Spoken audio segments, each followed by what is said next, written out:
Hello. We are now live, both Kilani and I from Toronto and Singapore. Toronto and Singapore. What am I saying? In From Toronto, Toronto. not Toronto and Singapore. I am now in Toronto. So we thought we are gonna do the show side to side. So welcome to the episode, everybody. And of course, always let us know where you're dialing in from when you dial in. And Kilani, you're going to introduce our guest today. Yeah, for sure. It's always fun having our summer episodes when you're back in Yeah. Toronto because instead of having the three people layout on the screens, we can just have the two side by side, which is nice. But today we have a really special guest, Mohiba, as you can see. She's an SAP SuccessFactors Learning SME at Deloitte, helping with HR transformation, and she's on a mission to empower women from all social backgrounds enter the workforce. Today, she joins us to share her story as a woman of color in a leadership position, the roadblocks she's faced on the way there, and how she's overcome them. We'll be talking about the importance of women of color in leadership positions, as well as inspiring younger women of color tonight. So, whether you're a woman of color yourself, looking for ways to better support your coworkers, peers, friends, family, or simply interested in how you can make a bigger difference, tune in, get some popcorn or some tea, and sit back and relax. And welcome, Mohiba, to the show. Thank you for having me. I'm so excited to be on the show. It's my first show, so yeah, super excited. Wonderful. Even Yeah. better. More to Even better. celebrate. I know. All right. So, to get us started, do you want to just tell us a little bit about yourself? Sure. I can start off with my story because stories are very personal to me. I'm an immigrant. My family came with me and my other siblings in 2011. We migrated. I started my journey as a student at University of Toronto.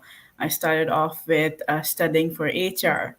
With that, I also worked as a volunteer, which is truly something that I enjoy the most in my life.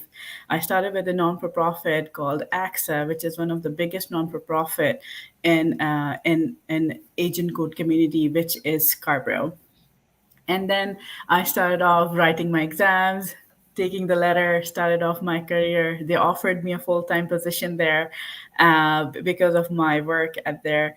And then I get got into the financial sector, and then came into Deloitte since last 6 years. I started as a Deloitte baby, being an intern, taking baby steps, and now I'm a consultant working in human capital consulting field, working towards transformation of HR technology and gaining that. That does not represent who I am as whole. I'm a person. I volunteer, like I started my story with. I'm really, really passionate about bringing myself to the world and giving back to to Canada, to Toronto. Started my volunteer journey in 2011. Now I am on the board. I sit on the board for the same organization, and I also sit on the board for YWCA, which is Young Women Association. And then presenting women and understanding what's going on, getting getting insight about the issues our women are facing today. So that's a little bit about myself. That's Thank awesome. you. Yeah, I think you have such a great story, and thank you for opening with that. The last time we spoke, when we had our intro call, I was really, really sucked into your story and blown away by what you described to me as well. You mentioned that you've overcome quite a few hurdles on your way to where you are now. Could you tell us a little bit about what you faced and how you overcame them? I think one of the biggest stories as women of color, especially as immigrants, of what we hear is that, and it's not just me; it's a lot of us. And when I'm interviewing them or counseling women or girls around me, they say that, oh, sometimes Mohiba, they say they don't understand my accent. These were some of the issues that I faced when I started off with my career, where when people understood what I said. But they will come back to me saying, "Oh, I don't understand what you're saying. What do you mean by that?" When I started off with my career, two things were my biggest hurdle. First, definitely the fact that I was a woman of color, but it was very interesting how people perceived me from a particular background, and also my religion, which I never spoke about openly, but they would ask me questions about what do I do, or do I eat this or that. At the same time, they would kind of mock me for my accent or my thought process. It was very, very hard for me as a woman seeing people make mocking me, and other people on the team just looking at them and not saying anything. That's something I do not encourage. It taught me a hell a lot of things in my life. When anybody around me goes through that, I tell them it's not about you. We can always work on your communication skills. We can always work on your don't feel that your color is something that is going to be a hurdle in your life, or your religion, or where you come from. I would also like to add, recently on my way to TTC, TTC is Toronto. It's our transit system, and I think a young girl was very upset having a conversation with her mother, and I could hear her side by side, and she was, again, a woman of color, and not pointing out or something like that. She was from our African Black community. And I think she was very sad about a position that she didn't get. And her mother said, I always told you to keep your hopes down because you are a Black woman. Those were the words of the mother. And I could see the child as very upset about it. And the moment I was walking out, because my station was there, I said, I was eavesdropping. Just want to let you know, you'll be the first one to break classes, to shed that, to go up, make an example, because you're a woman of color, you're Black. Do not let anybody ever tell you that you would not get it, or you cannot do it because you are from particular social background. Her mom teared up. She kind of teared up. And I said, you can always reach out, always listen to me, always. I'm here to listen and give you advice, but it's just one thing that you did not achieve. I always tell myself and others, that's just one hurdle that you not make it. There are so many, and there are so many exams that you can pass, or so many things you can achieve. It's just one side that, it wasn't possible. So, yeah. Yeah. That's incredibly sad, isn't it? That, I think there's so much messaging still, right, in society and really for anybody that it doesn't fall within, some form of norm, right? There's so much messaging there that, that they don't meet that norm, right? And so therefore they're not going to be successful, right? And it's for me, for example, it was my mental health. When I was diagnosed with clinical depression and anxiety as a teenager, I never saw myself as normal, right? So so very often I also set very low standards for myself, so I wouldn't be disappointed when every time I got fired from a job because I couldn't keep a job because I didn't have the mental fortitude to keep a job. I would tell myself it was because I wasn't normal, right? And I think that is one of the major dangers, right? It's not even necessarily about what society says. It's when we start telling ourselves. Yes.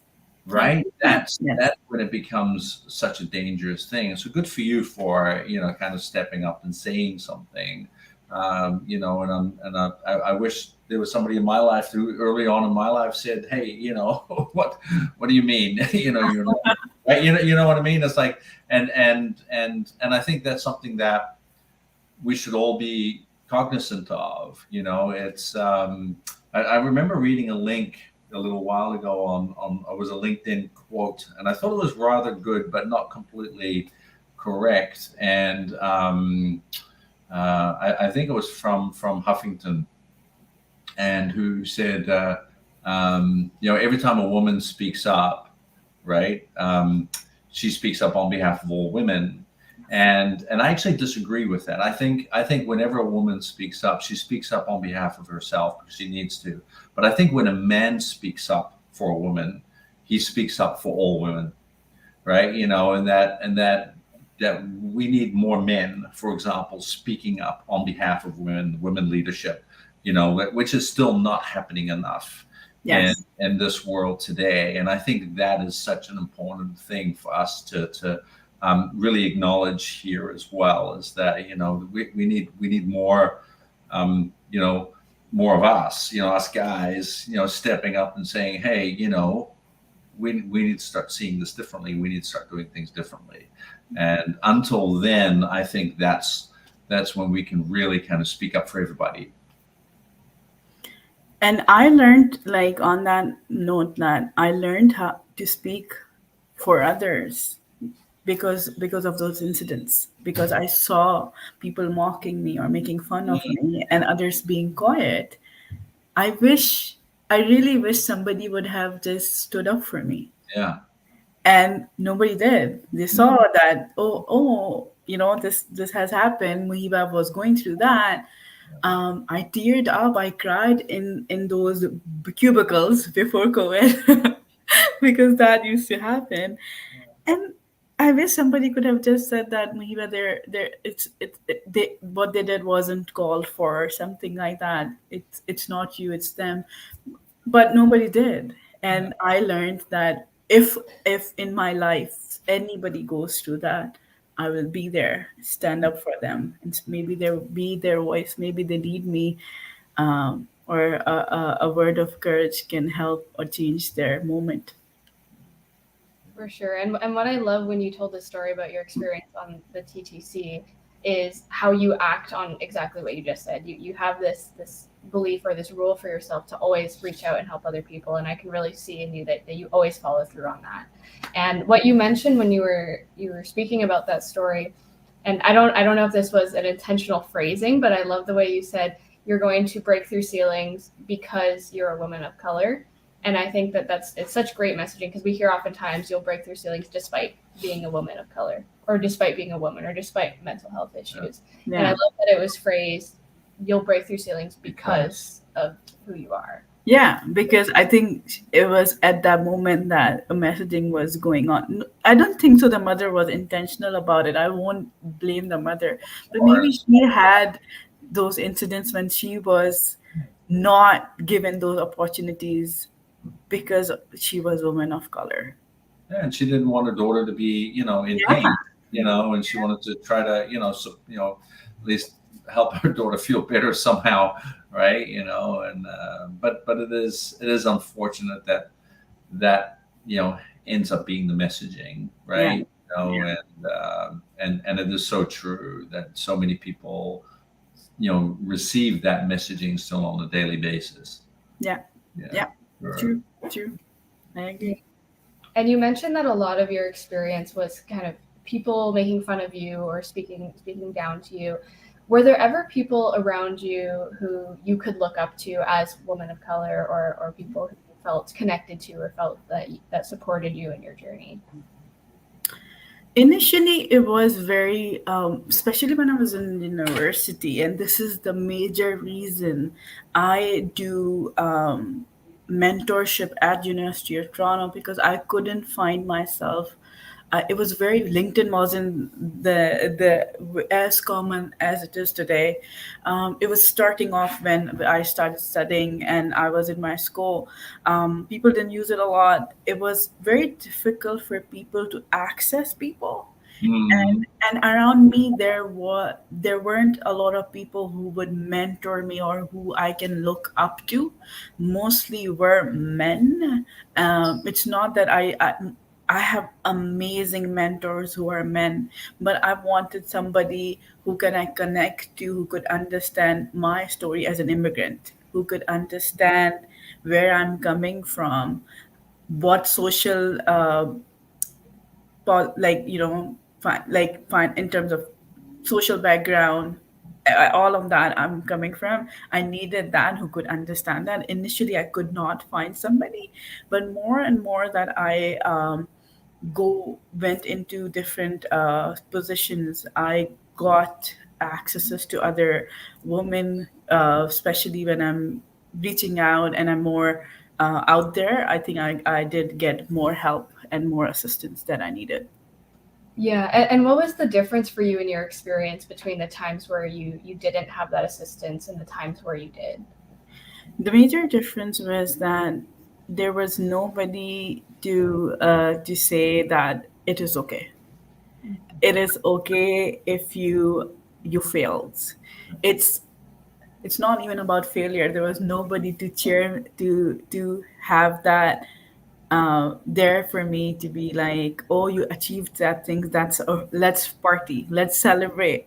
Yeah. So that it was just, I think I missed companionship. Mm. Uh, Guidance really matters, especially when you are going mentorship. Coaching really matters to shape you as a person. I Mm. truly believe my coaches, my mentors, women or men, really defined me or polished me as a person. They guided me through through things that I wasn't able to, or I could have done better, or it was not in my mind set or mind frame. They brought that in my life. So that was the biggest difference then and now, is that the fact that I have people who would be like, who would advise me, who would celebrate with me, who would cheer me up at the same time. If I have a setback, they would listen to me and they would be there for by my side to have an ear. It matters a lot. Mm. Yeah. Wow. Yeah. You know what strikes me too, right? As you're saying that, because of course, as much work that we might be doing in the field of diversity, equity, and inclusion, and all of those kind of things. Um, there is still a tremendous disparity, right? With, especially when we start looking at leadership positions in corporations, right? You see Yeah. the percentage of just women to men, not even women of color, just women to men, still so significantly smaller than than men, right? And in order for us to create a balance there, we still have a lot of work to do, right? And you mentioned, that, the not having a support system in a sense, right? Kind of that can feel very lonely in those positions. I can imagine, like, just every single woman in the place of leadership, and I coach many women leaders. How lonely that must feel sometimes, right? Because there isn't that support system, like, within the organization. There aren't many people they can turn to really kind of talk these things through. And as where of course men don't have that issue because they're surrounded by men. And that already puts them at a tremendous disadvantage, right? And so I can see that just that challenge in itself can prevent a lot of female leaders from growing and climbing in organizations if they're not supported internally and proactively. Yeah, for sure. Yeah, what was the one statistic you were saying the other day? There's, I think, more men named John Uh-huh. in leadership positions than there are, is it Women. women in general? Women, Yeah. yeah, and this is CEOs, yeah. So Okay. more CEOs in the United States named John than there are women CEOs in general in the United States. Yeah, so it kind of tells you something about that, that imbalance that we're still seeing, right? Mhm. Areas, and it still shows you how much work we still have to do Yeah. in that whole space. Yeah, for sure. Yes, 100%. Yeah. And what I think is really powerful about what you were just sharing too is that the difference in your experience between when you had a support system and when you didn't was huge. It was kind of, you listed almost all of the aspects or characteristics that we learn about in terms of being successful in something or having longevity in something. And Mhm. that difference is huge in just simply having a support system. And Yeah. with the work that you do now, connecting with and mentoring younger women of color and inspiring them to move up in their careers and get into the workforce, what kind of difference are you seeing, or what kind of impact does it make in their lives to have role models who are women of color as well? I think the biggest thing that I try to do is to develop friendship. Doesn't matter they're younger girls. I'm trying to be young. So I learned so much from them. We develop where I really enjoy mentoring because I develop it starts with friendship, getting to know each other, understanding each other inspiration, what do you want to do.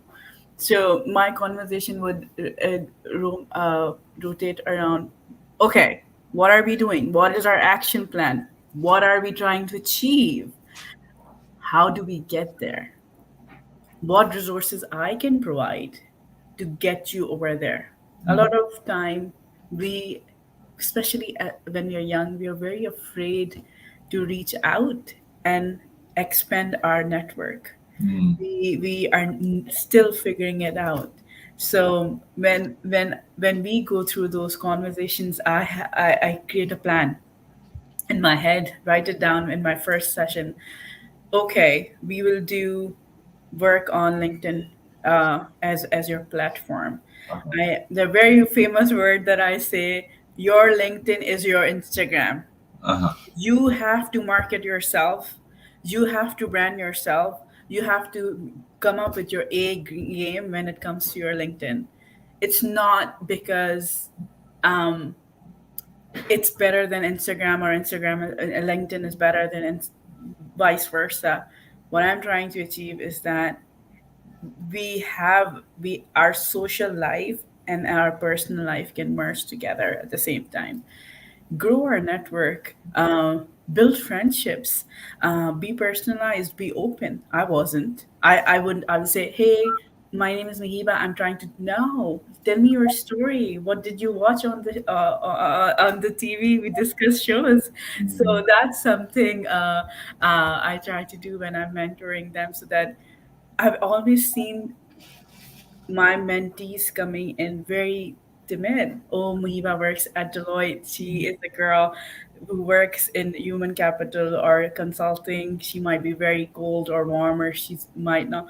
But over a period of time, when we talk about other things, their personal life, what's going on, how can I help, expand them, give them advice. We sit down. There's a proper session where I go through their LinkedIn, give them advice. I'm not the best, but at least I can give some pointers, go through their resumes, and in the end, encourage them to apply. There are times that I always quote this, and that's for my from my professor. He said, we were I still remember we all were about to graduate, and he said, you are going to apply to 100 jobs, but you only need one. So doesn't you are going to get 100 acceptance or 100 rejections, but you are going to accept one because you're only one person. So you will get the one. So no problem. Doesn't matter how many rejections we receive, we are going to move forward ahead with, because you're just looking for one. We're not looking for hundreds. So it's okay.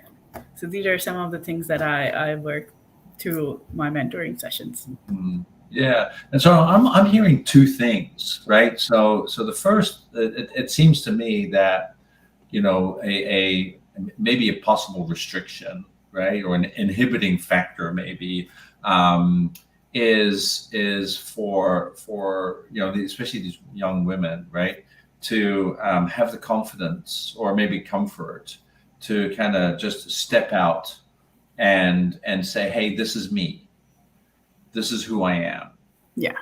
right? Kind of, maybe there's a degree of,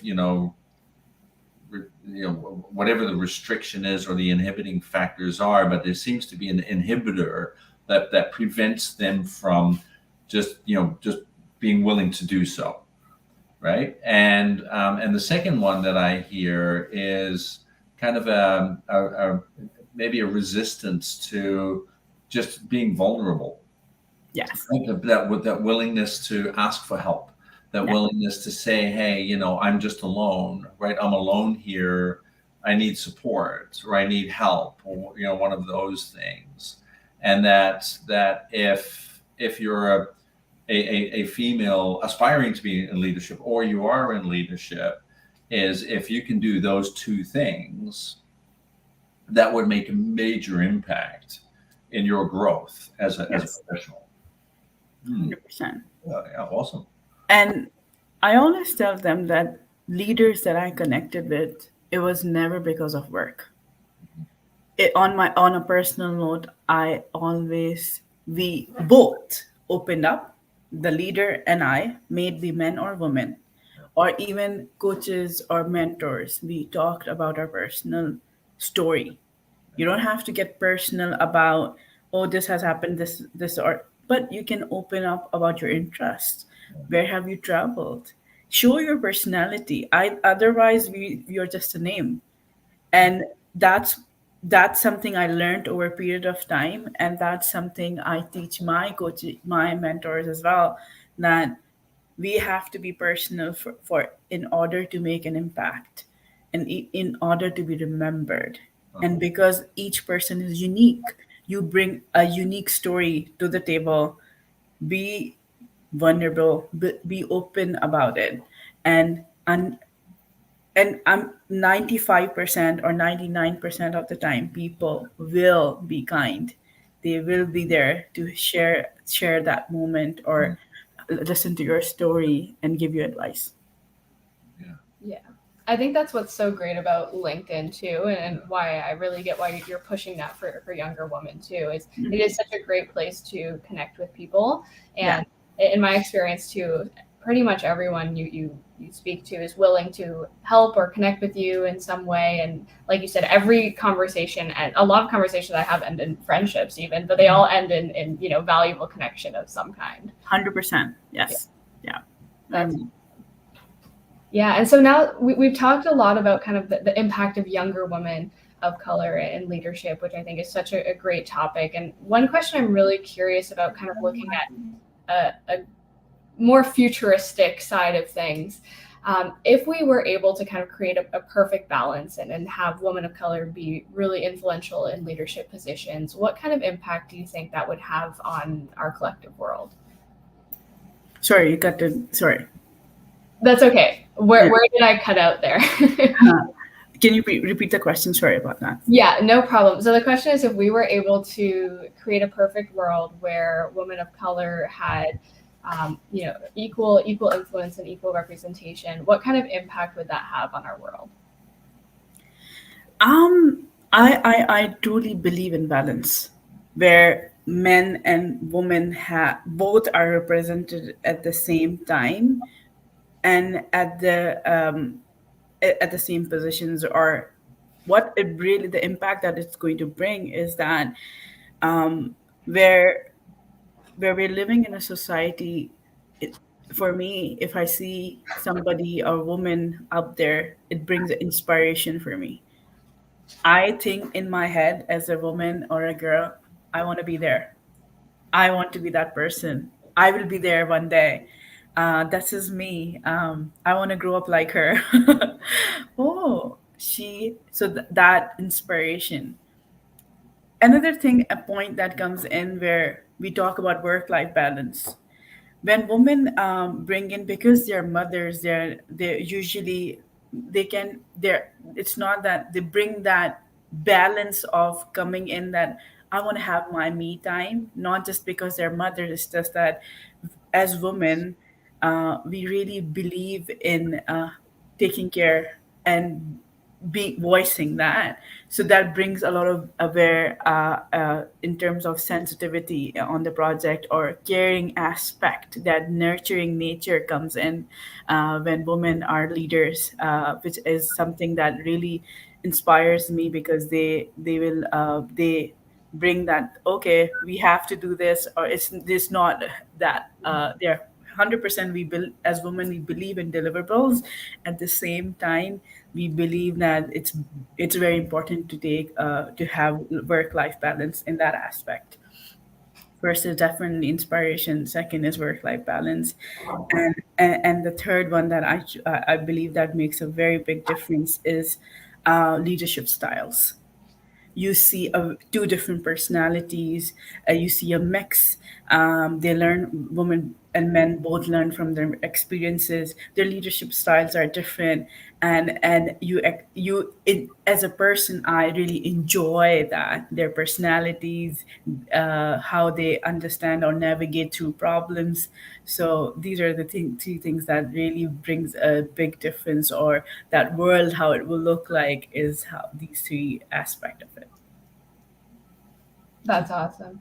Yeah, Yeah. absolutely. And and I can see that too, right? Like if have that greater balance, right, at those senior levels. A lot of research points, for example, right, that women are much more emotionally intelligent leaders than men are, Exactly. right?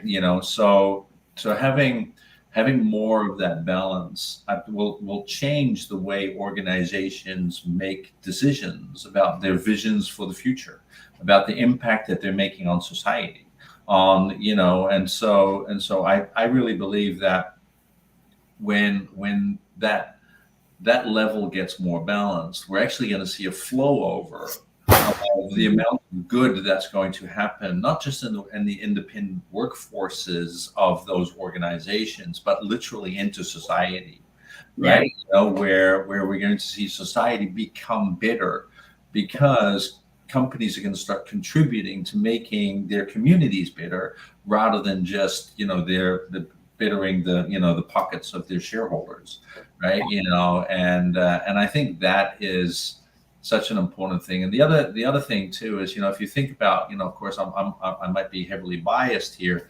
living with all women in the household, but I also believe that women are tremendously courageous. Right, I think they have tremendous courage. Like you said, just the fact that you can be a mom and you can be, a full-time, leader in a leadership position. The amount of stuff that women can do, and those kind of that men they just leave us in the dust, right? Yeah. And it's going to take a tremendous amount of courage to be able to make those kind of impactful decisions for the betterment of societies and communities and all of those kind of things. And that's just something that generally men don't have.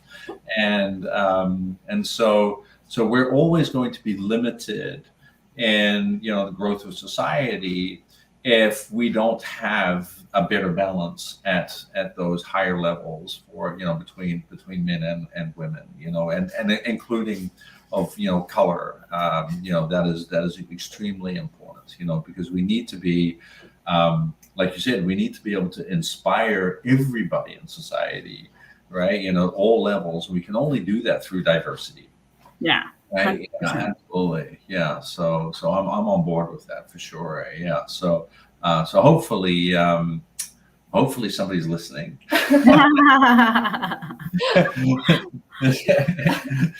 We'll just keep reposting it. Yeah, that's right. Come on, people. What are you doing? Come on. You Yeah. know what to do. Yeah. Yeah, yeah, yeah. So And especially where our world is evolving, right? When the new ideas that women bring on table, the thought process. I'll just example, just a random example where a lot of guys or men go golfing, we go shopping, we read books. I'm pretty sure, I'm not saying men don't read books, but we read books. Like, those different ideas, those experiences from childhood, from the society. I will never disregard that fact that as men and women, we are perceived the same way. No, we no, are different in terms of how in people's perception. Doesn't matter, our personalities are stronger or are equal to each other, but people do perceive like these people, like women and men, differently. In terms of inspiration, when you said where our world is evolving, we're talking about LGBT community, where we have maybe two families or two couples, same sex couples look up to those people saying, oh, you know what, we just started a family, we're planning to start a family, we adopted a child. World is evolving so much. We need those role models to look up to. If she can do it, I can do it. If she stood up for herself, I can stand up for myself because we just started a family, or I want to start a family, or it doesn't matter where we are in stages of life. It just gives us encouragement to go out there. Yeah, exactly. And you know, and it's and this might be a bit forward from me, but you know, something I say a lot is you know, if every country in the world was run by women, you know, I really believe the world would look very different. I truly believe that too. It would be a place of collaboration. It would be a place Mhm. of innovation. It would be a place of, you know, a world of growth, of balance, of like, you know, and a lot of the issues that we're seeing today, I don't think they would exist, to be honest. And it's very interesting to have that a case study as a case study for us to. I really looked Yeah. into New Zealand, Uh-huh. where we Yeah. saw a young woman uh, Just taking leadership, taking decisions, how she dealt with the biggest terrorism attack uh-huh. ever that occurred in New Zealand, Yeah. COVID, Yeah. and there are wildfires. There were Yeah. three different things that it wasn't like, oh, one thing happened, one thing went wrong in her leadership.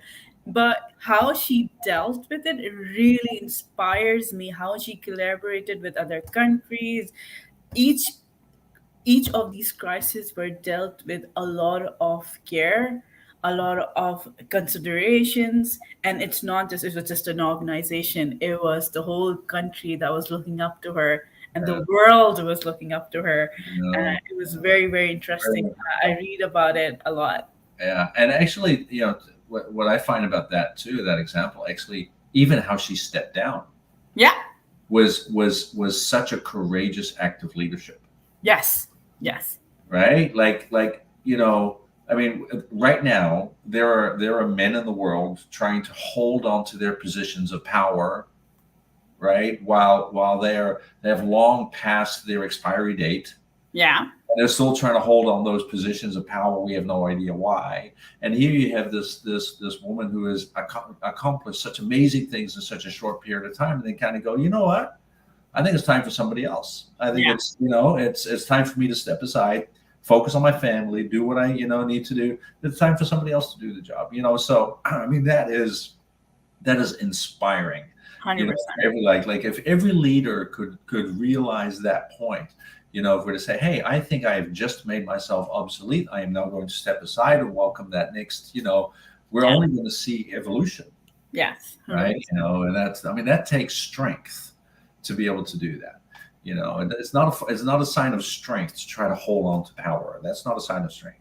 You Yeah. know, so yeah, and I admire that a lot in her. Yeah, for sure. Yeah. Yeah. For sure. Me too. For sure. Awesome. Well, Yeah. thank you so much for sharing your story with us and sharing this time and space here. I just have one last question to kind of round us off here, and that's where can our audience connect with you? They can connect with me, obviously on LinkedIn. I might sometimes be late to respond. It's not that I'm trying to ignore anybody. It's just that I've been so busy with my own personal life and my work at the same time. So please reach out on my LinkedIn. More than happy to have coffee chats, guide you through it. You don't have to be, it doesn't have to be a woman of color. I say I'm colorblind when it comes to to races, to people. uh, Please, more than happy, please reach out to me on my LinkedIn. I will connect to you personally, or and we can always set up coffee chats and take it from there. Yeah. Great. Awesome. Sounds good. Thank you. Do you have any closing? No, I just want to thank you so much for coming on and sharing your story and you know and telling us a little bit more about, you know, kind of your experiences and then, you know, giving us an opportunity to kind of play in this in the simulation, this amazing simulation of possibility, which I love. And hopefully somebody gets to listen from this and gets to be inspired, and and we can maybe make an impact on somebody. So thank you for joining us today. Anytime. It was such a pleasure talking to both of you, and thank you for having me as a guest. It was truly my pleasure. Of course, anytime. And now you have a live show under your belt as well. Thank you. I really appreciate it. Yeah. Perfect. Right. Well, you go. To our audience, I just put Mohiba's LinkedIn link in the comments, so you can easily click on that and connect with her there. Definitely recommend reaching out to her and connecting with her. That's how we met. I think it was probably 3 years ago now. Yeah. We connected for similar reasons, and we've been connected ever since.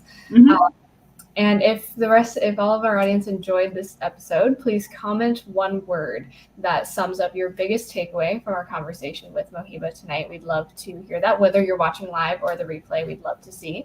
And for more videos like this and more conversations like this, please subscribe to our YouTube channel, which I'll link here in just a second, as well as our LinkedIn page, so that we can continue having important conversations like this one. And as always, if you're interested in speaking as a guest during one of our live streams, or know someone that you'd like to see on here as a guest, either message me or Marcel and we'll have a chat. For sure. I'll let them know. Perfect. Thank you. Awesome. Perfect. I'm going to just put our links in here. I'm sitting further from the computer than usual, so we're adjusting. Yeah, that's my fault. I take up a lot of space. Yeah. All right, there we go. Now we should have all of our links in there, including Mohiba's profile. Perfect. All right. Awesome. Well, in that case, thank you everybody for watching, and we will see you in our next episode.